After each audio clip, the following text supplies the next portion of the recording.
وزیر اعلیٰ سہیل آفریدی نے کہا ہے کہ فیض حمید ایک ادارے کا ملازم تھا. اگر کسی معاملے پر فیض حمید کو سزا ہوئی ہے تو یہ ان کا اندرونی معاملہ ہے. وزیر اعلیٰ خیبر پختونخوا نے اڈیالہ جیل کے باہر داہگل ناکے پر میڈیا سے گفتگو کرتے ہوئے کہا کہ بانی پی ٹی آئی سے ملاقات کے لیے آج 10ویں مرتبہ اڈیالہ جیل آئے. عدالتی احکامات کے باوجود ملنے نہیں دیا جا رہا. صاحب اختیار لوگ اگر سمجھتے ہیں تو آئیں, ہمارے ساتھ مذاکرات کریں. ہم آزاد عدلیہ اور جمہوریت کی بحالی چاہتے ہیں. آج بھی سہیل آفریدی سمیت کسی رہنما کو اڈیالہ جیل میں بانی پی ٹی آئی سے ملاقات کی اجازت نہیں مل سکی. پولیس نے سہیل آفریدی کے قافلے کو داہگل ناکے پر روک دیا.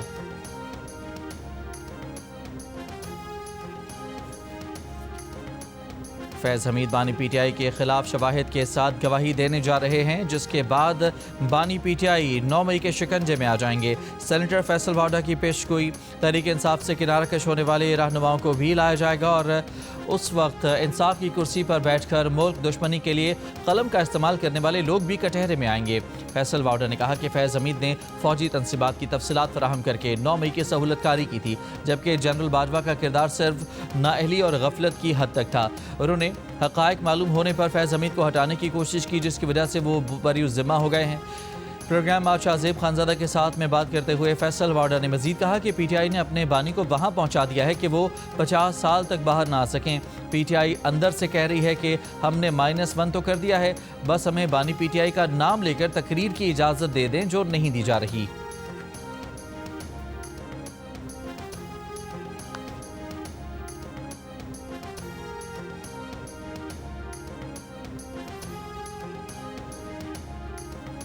وزیر اعظم شہباز شریف کی اشکاباد میں ترکمانستان کے صدر سے ملاقات. وزیر اعظم کا 2 طرفہ تعلقات بالخصوص تجارتی اور اقتصادی روابط مضبوط بنانے کا عزم.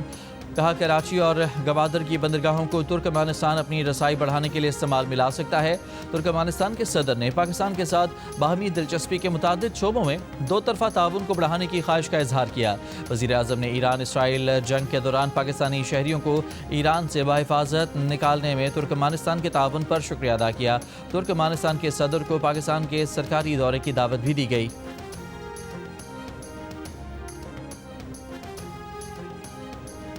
ایک سال میں پاکستان کے غیر ملکی زر مبادلہ کے ذخائر 9.4 ارب سے بڑھ کر 14.5 ارب ڈالر ہو گئے. آئندہ برسوں میں پاکستان کے ذخائر مزید بڑھنے کی پیشگوئی ہے. آئی ایم ایف نے پاکستان کی معاشی کارکردگی کے بارے میں رپورٹ جاری کر دی. لکھا کہ پاکستان نے قرض پروگرام کے تحت زیادہ تر اہداف حاصل کر لیے ہیں. مشکل حالات اور سیلاب کے باوجود پاکستانی معیشت مستحکم ہوئی. مہنگائی کا دباؤ عارضی ہے. آئی ایم ایف کا مہنگائی کنٹرول میں رکھنے کے لیے سخت مانیٹری پالیسی برقرار رکھنے پر زور. شاکس کو جذب کرنے کے لیے ایکسچینج ریٹ میں لچک بھی ضروری قرار. پاور سیکٹر کو مستحکم کرنے کے لیے مزید اصلاحات کی ضرورت ہے. سرکاری اداروں میں گورننس اور سرمایہ کاری ماحول کی بہتری بھی اہم قرار. امریکی حکومت نے پاکستان کو F-16 لڑاکا طیارے اپ گریڈ کرنے کے لیے 686 ملین یعنی 68 کروڑ 60 لاکھ ڈالر کے پرزوں اور جدید ٹیکنالوجی فروخت کرنے کی منظوری دے دی. جدید ٹیکنالوجی کے ملنے سے پاکستان کے 75 F-16 لڑاکا طیاروں کی جنگی صلاحیتوں میں مزید اضافہ ہوگا. کانگریس کے پاس ٹرمپ انتظامیہ کے اس اقدام کا جائزہ لینے کے لیے 1 ماہ کا وقت ہے. ٹرمپ انتظامیہ کے اس اقدام سے پاکستان کو انسداد دہشت گردی کی کارروائیوں اور آئندہ ممکنہ ہنگامی صورتحال کی تیاری میں مدد ملے گی. لندن ہائی کورٹ کے حکم کے بعد یوٹیوبر عادل راجہ نے بریگیڈیئر راشد نصیر کو بدنام کرنے کا الزام تسلیم کر لیا. لندن ہائی کورٹ نے عادل راجہ کے لیے 2 وارننگز بھی جاری کر دیں. جج نے فیصلے میں کہا کہ عادل راجہ نے عدالتی احکامات پر عمل نہ کیا تو توہین عدالت تصور ہوگی. عدالتی فیصلے پر عمل نہ کرنے کی صورت میں جرمانہ، جیل کی سزا اور اثاثے ضبط کیے جا سکیں گے. عادل راجہ کا کہنا ہے کہ ہائی کورٹ نے انہیں 9 اکتوبر 2025 کے فیصلے میں راشد نصیر کو 50,000 پاؤنڈ ادا کرنے کا حکم دیا ہے. عادل راجہ نے یہ بھی کہا ہے کہ 14 اور 29 جون 2022 کے درمیان انہوں نے راشد نصیر کے خلاف متعدد ہتک آمیز الزامات لگائے. ان کے پاس ان الزامات کا دفاع نہیں ہے. عادل راجہ نے مکمل فیصلے کا لنک بھی شائع کر دیا. بلیٹ پروف گاڑیاں جو آؤٹ ڈیٹڈ تھی اور ایکسپائر ہو چکی تھی، پرسوں انٹیریئر منسٹر صاحب نے جو ہیں وہ ہماری پولیس کے لیے تحفے میں دی ہیں. جو میری پولیس کے ساتھ، میرے پولیس کے شہداؤں کے ساتھ اور 80,000 سے زیادہ شہداء جو اس صوبے نے پیش کیے، ان کی تصدیق میں سمجھتا ہوں کہ ہے. اور آج میں نے باقاعدہ فیصلہ کر دیا ہے کہ ان کو یہ ہم واپس کریں گے. وزیر اعلیٰ خیبر پختونخوا نے وفاق کی 3 بلٹ پروف گاڑیاں اب تک واپس نہیں کیں۔ گاڑیاں واپس کرنے کے اعلان پر اب تک عمل نہیں کیا گیا۔ سرکاری ذرائع کا کہنا ہے کہ تینوں بلٹ پروف گاڑیاں بھی خیبر پختونخوا پولیس کے پاس موجود ہیں۔ وزیر داخلہ محسن نقوی نے خیبر پختونخوا کے ہائی رسک علاقوں میں تعینات پولیس افسران کی سیکیورٹی بڑھانے کے لیے یہ گاڑیاں فراہم کی تھیں۔ وزیر اعلیٰ سہیل آفریدی نے انہیں پرانی اور ناقص قرار دے کر واپس بھیجنے کا اعلان کیا۔ کہا تھا کہ ایسی گاڑیوں کو رکھنا صوبے اور پولیس کی توہین ہوگی۔ وفاقی وزارت داخلہ نے رد عمل میں کہا تھا کہ اگر کے پی کو یہ گاڑیاں نہیں چاہیے تو انہیں بلوچستان کو دے دیں گے۔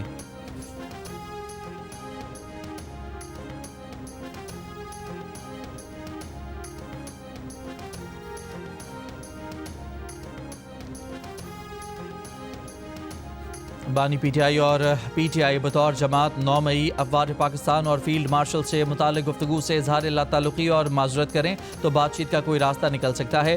وزیر اعظم کے مشیر رانا ثناء اللہ کی تجویز، کہا اس وقت مکمل ڈیڈ لاک ہے، بانی پی ٹی آئی اپنے بیان پر قائم رہے تو ڈیڈ لاک برقرار رہے گا۔ پی ٹی آئی اور بانی پی ٹی آئی نے ادارے پر براہ راست تنقید کی۔ رانا ثناء اللہ نے کہا کہ اگر یہ ہر منگل اور جمعرات کو اڈیالہ کے قریب احتجاج کریں گے تو حکومت بانی پی ٹی آئی کی کسی اور جیل منتقلی کے بارے میں سوچ سکتی ہے۔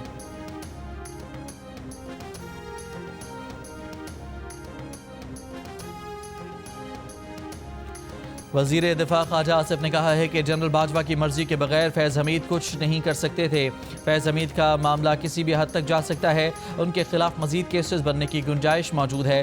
جیو نیوز کے پروگرام بادشاہ زیب خانزادہ کے ساتھ میں گفتگو کرتے ہوئے خواجہ آصف نے کہا کہ 9 مئی کے واقعات army chief field marshal Asim Munir کی تعیناتی پلٹنے کا منصوبہ تھا، جس میں فیض حمید شامل تھے اور افرادی قوت بانی پی ٹی آئی نے فراہم کی تھی تاکہ بانی پی ٹی آئی دوبارہ اقتدار میں آ جائیں اور فیض حمید اور جنرل باجوہ کی دکانداری دوبارہ شروع ہو جائے۔ سابق آرمی چیف جنرل باجوہ نے موجودہ آرمی چیف کی تعیناتی روکنے کے لیے سخت دباؤ ڈالا تھا، ٹیک اوور کرنے کی دھمکی دی تھی اور توسیع بھی مانگی تھی۔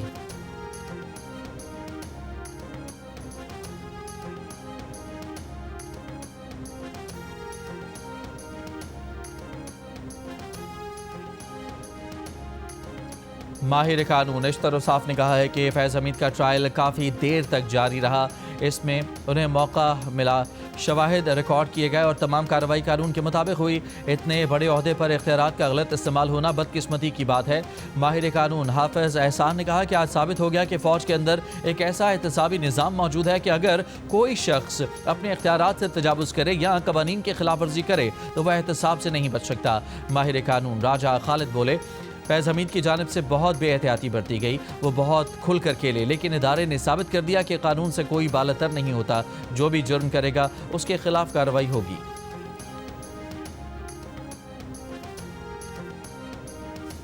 بس بہت ہو چکا، پاک فوج اور اس کی اعلیٰ قیادت پر تنقید کی اب کوئی گنجائش نہیں۔ پاکستان تحریک انصاف کی قیادت کو واضح الفاظ میں بتا دیا گیا۔ دی نیوز کے ایڈیٹر انویسٹیگیشن انصار عباسی نے پی ٹی آئی ذرائع سے متعلق اپنی رپورٹ میں بتایا کہ انہیں یہ بات سختی سے بتا دی گئی ہے کہ فوج مخالف مہم بالکل برداشت نہیں کی جائے گی۔ ذرائع کے مطابق عظمیٰ خان کی جیل میں بانی پی ٹی آئی سے حالیہ ملاقات بھی کشیدگی کا سبب بنی۔ ملاقات کے بعد بانی پی ٹی آئی کی بہن کی جانب سے دیے گئے بیانات کے سبب یہ ملاقات کرانے والے چند وفاقی وزراء اور ایک اہم پارلیمانی شخصیت بھی ہزیمت کا شکار ہوئے ہیں۔ پی ٹی آئی اراکین پارلیمنٹ نے آپسی گفتگو میں اس بات پر زور دیا کہ بانی پی ٹی آئی کے اہل خانہ کو احتیاط سے کام لینا چاہیے اور ان کے سخت بیانات کو عوام میں دہرانے سے گریز کرنا چاہیے۔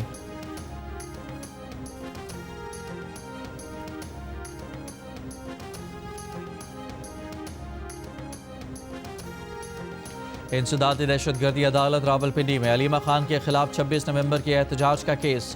علیمہ خان سماعت ملتوی ہونے کے بعد عدالت پہنچیں۔ عدالت نے علیمہ خان کی ضمانت منسوخ کرنے کے نوٹس جاری کر دیے۔ ضمانتی مچل کے ضبط کرنے کا حکم۔ علیمہ خان کو توہین عدالت کا نوٹس بھی جاری۔ مزید سماعت 15 دسمبر تک ملتوی۔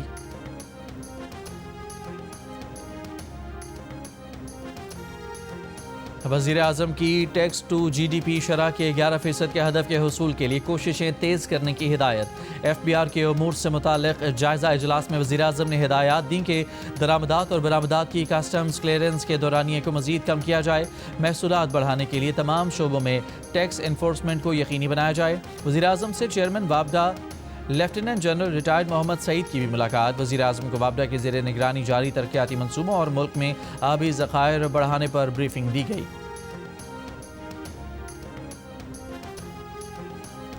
سپریم کورٹ نے متنازع ٹویٹ کیس میں ایمان مزاری کے خلاف ٹرائل روکنے کا حکم دے دیا. عدالت نے قرار دیا کہ اسلام آباد ہائی کورٹ کے فیصلے تک ٹرائل روکا جائے. دوران سماعت جسٹس ہاشم کاکڑ نے ریمارکس دیے کہ بغیر شفاف ٹرائل کسی کو سزا نہ دے سکتے ہیں اور نہ ہی دینی چاہیے. جج کو بھی دباؤ سے آزاد ہو کر دونوں فریقین کو مکمل موقع دینا چاہیے. نہ جج کی بے توقیری ہونی چاہیے نہ ہی ہائی کورٹ کی. کیس کی سماعت کے دوران ناروے کے سفیر بھی کمرہ عدالت میں موجود رہے. ایمان مزاری کے خلاف ٹرائل کورٹ میں متنازع ٹویٹ کیس زیر سماعت ہے. ایمان مزاری نے جج پر عدم اعتماد کا اظہار کرتے ہوئے اپنا کیس کسی دوسری عدالت میں منتقل کرنے کی درخواست اسلام آباد ہائی کورٹ میں دائر کر رکھی ہے.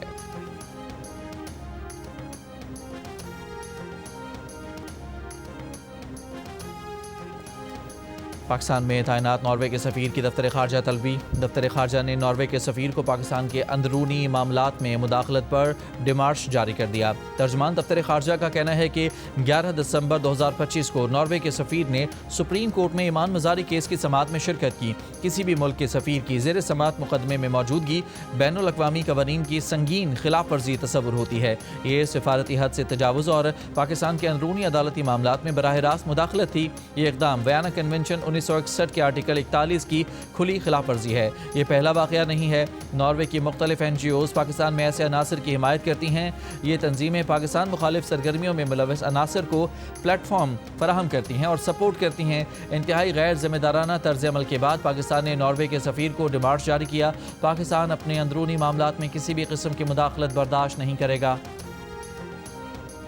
ترجمان دفتر خارجہ کا کہنا ہے کہ پاکستان اور افغان طالبان کے درمیان روایتی معنوں میں جنگ بندی نہیں ہے. افغانستان میں منظور قرارداد کا مسودہ نہیں دیکھا. افغانستان کا ان کے شہری کی جانب سے کسی قسم کی دہشت گردی کو ماننا مثبت ہے. اس کے باوجود پاکستان کو افغان قیادت سے تحریری ضمانتیں چاہیے. افغانستان بھیجے جانے والا UN کا امدادی قافلہ پاکستانی سائٹ سے کلیئر ہے. یہ طالبان پر ہے کہ وہ اس امدادی قافلے کو وصول کرتے ہیں یا نہیں. ترجمان نے بھارتی قیادت کے اشتعال انگیز اور متنازع بیانات کو مسترد کرتے ہوئے کہا کہ بھارتی وزیر خارجہ اور وزیر دفاع کے نفرت آمیز بیانات قابل مذمت ہیں اور یہ بیانات خطے کے امن کے لیے خطرہ ہیں. وزیرستان کے علاقے میر علی میں مدرسے میں دھماکہ. 2 بچے شہید اور 8 زخمی. سیکیورٹی ذرائع کا کہنا ہے کہ دھماکہ خوارج کے چھوڑے گئے بارودی مواد سے بچوں کے کھیلنے کے دوران پیش آیا. خوارج نے سیکیورٹی فورسز کا راستہ روکنے کے لیے بارودی سرنگیں بچھائی تھیں. خیبر پختونخوا میں 114 مربع کلومیٹر علاقے میں بارودی مواد اور بارودی سرنگوں کی نشاندہی کی گئی. پاک فوج نے 82 مربع کلومیٹر علاقہ بارودی مواد سے کلیئر کر دیا.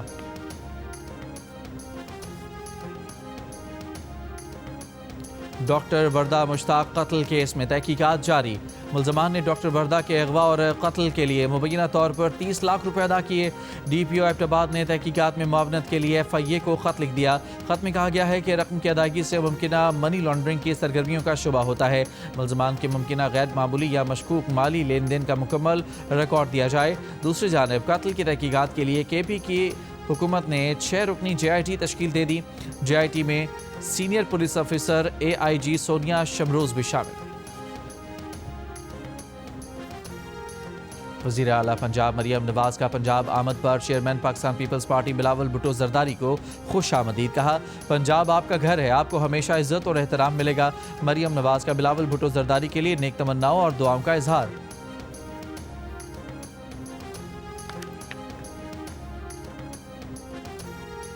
وفاقی وزیر داخلہ محسن نقوی کی یورپی یونین کے کمشنر برائے داخلی امور اور مائیگریشن میگنس برنر سے ملاقات. غیر قانونی امیگریشن, انسانی اور منشیات کی اسمگلنگ کے خلاف حکمت عملی مزید مضبوط بنانے پر اتفاق. محسن نقوی نے کہا کہ رواں سال پاکستان میں 1770 انسانی اسمگلر اور ایجنٹ گرفتار کیے گئے. کارروائیاں غیر قانونی امیگریشن کے خلاف زیرو ٹالرنس کا ثبوت ہے. وزیر داخلہ محسن نقوی کی اردن کے ہم منصب مازن عبداللہ ہلال الفراحیہ سے بھی ملاقات ہوئی. انسدادی منشیات اور پولیس تربیت سمیت 2 طرفہ تعلقات پر گفتگو. پاکستان میں 91% لوگوں نے پچھلے 6 ماہ کے دوران آن لائن شاپنگ نہیں کی. آن لائن شاپنگ کے لیے 60% افراد نے کیش آن ڈیلیوری کے ذریعے ادائیگی کی. آن لائن سب سے زیادہ 30% خریداری کپڑوں کی گئی. گھڑیاں دوسرے نمبر پر. تازہ ترین گیلپ اور گیلانی سروے میں انکشاف ہوا ہے کہ مشہور شخصیت کے طور پر دن گزارنے کا موقع ملا تو 49% لوگوں نے مذہبی رہنما یا دانشور بننا پسند کیا. 34% افراد کا خیال ہے کہ اعتماد رشتہ قائم کر رکھنے کے لیے سب سے ضروری ہے. دنیا کا سب سے طاقتور پاسپورٹ UAE کا، سب سے کمزور پاسپورٹ افغانستان کا۔ رواں سال کے لیے دنیا کے طاقتور ترین پاسپورٹ کی فہرست جاری کر دی گئی۔ فہرست میں دوسرے نمبر پر سنگاپور اور اسپین، جبکہ برطانیہ اور کینیڈا مشترکہ طور پر 8ویں نمبر پر ہے۔ امریکہ کا پاسپورٹ طاقتور ترین پاسپورٹ کی فہرست میں 9ویں نمبر ہے۔ پاکستان چوتھا کمزور ترین پاسپورٹ والا ملک قرار، فہرست میں صومالیہ کے ساتھ 91ویں نمبر پر موجود۔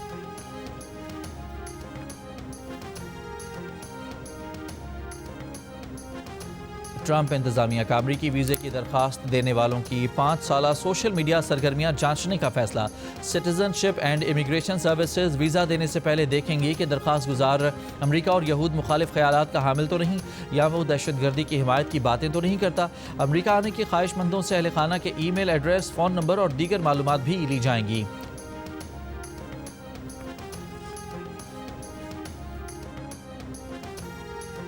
امریکہ نے $10 لاکھ کی Trump gold card visa scheme کا آغاز کر دیا۔ جلد $50 لاکھ کا ٹرمپ پلاٹینیم کارڈ بھی متعارف کرایا جائے گا۔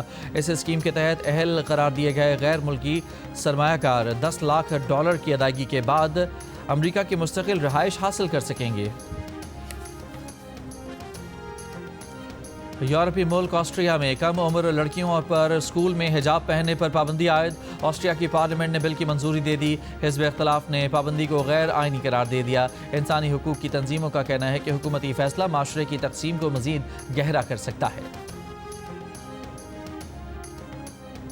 بلغاریہ میں کئی ہفتوں کا حکومت مخالف عوامی احتجاج رنگ لے آیا۔ بلغاریہ کے وزیر اعظم روزن زیلیازکوف نے تحریک عدم اعتماد پر ووٹنگ سے کچھ دیر پہلے استعفیٰ دے دیا۔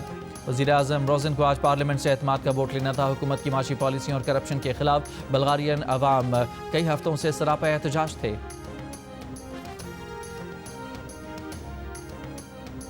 T20 ورلڈ کپ کے ٹکٹس کی فروخت کے لیے شائع ہونے والے آفیشیل پوسٹر سے پاکستانی کپتان کی تصویر غائب کر دی گئی۔ انٹرنیشنل کرکٹ کونسل نے بھارت اور سری لنکا میں آئندہ برس ہونے والے ورلڈ کپ کے ٹکٹس کی فروخت کا آغاز کر دیا۔ ٹکٹس کی فروخت میں پاکستان اور بھارت کے میچ کے ٹکٹس کی مانگ سب سے زیادہ دیکھنے میں آئی۔ 35ویں نیشنل گیمز میں میڈلز کی دوڑ میں آرمی سب سے آگے۔ آرمی کی خواتین سوئمرز نے 12 گولڈ میڈل کے ساتھ جنرل ٹرافی جیت لی۔ آرمی کی جہاں راہ نبی 5 انفرادی اور 3 ٹیم گولڈ کے ساتھ بہترین ویمن سوئمر قرار پائیں۔ سندھ کی 4 گولڈ میڈل کے ساتھ دوسری پوزیشن رہی۔ آرمی کی زینب خان نے اسکواش ویمن سنگل کا گولڈ میڈل جیت لیا۔ خواتین کی 400 میٹر ریس وابڈا کی سینا منصور نے جیت لی۔ خواتین کی 5000 میٹر دوڑ کا گولڈ میڈل وابڈا کی ماریا بی بی نے حاصل کیا۔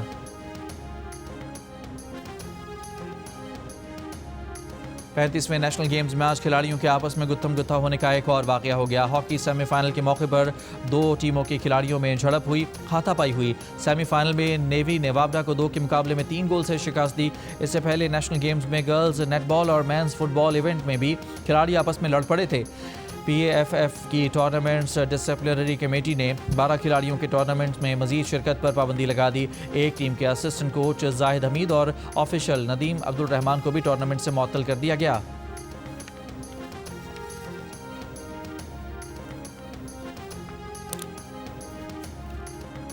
نو برس کی کائنات خلیل کو نیشنل گیمز کے منتظمین نے جمعرات کو ہونے والی 5000 میٹر کی ریس میں حصہ لینے سے روک دیا۔ کائنات خلیل 10000 میٹر کی دوڑ میں کانسی کا تمغہ جیت کر سب کی نگاہوں کا مرکز بنی تھی۔ کائنات مایوسی کے عالم میں 5000 میٹر کی دوڑ شروع ہوتے ہوئے دیکھتی رہیں اور آخرکار اپنے کوچ سے لپٹ کر رو پڑی۔ کائنات کے کوچ کا کہنا ہے کہ نیشنل گیمز میں کئی دیگر مقابلوں میں انڈر ایج ایتھلیٹ شریک ہیں، لیکن ان کو کوئی کھیلنے سے نہیں روک رہا۔ منتظمین کے مطابق ورلڈ ایتھلیٹکس فیڈریشن کے قوانین کے تحت کائنات کم عمر ہونے کے سبب طویل فاصلے کی دوڑ میں شرکت نہیں کر سکتی۔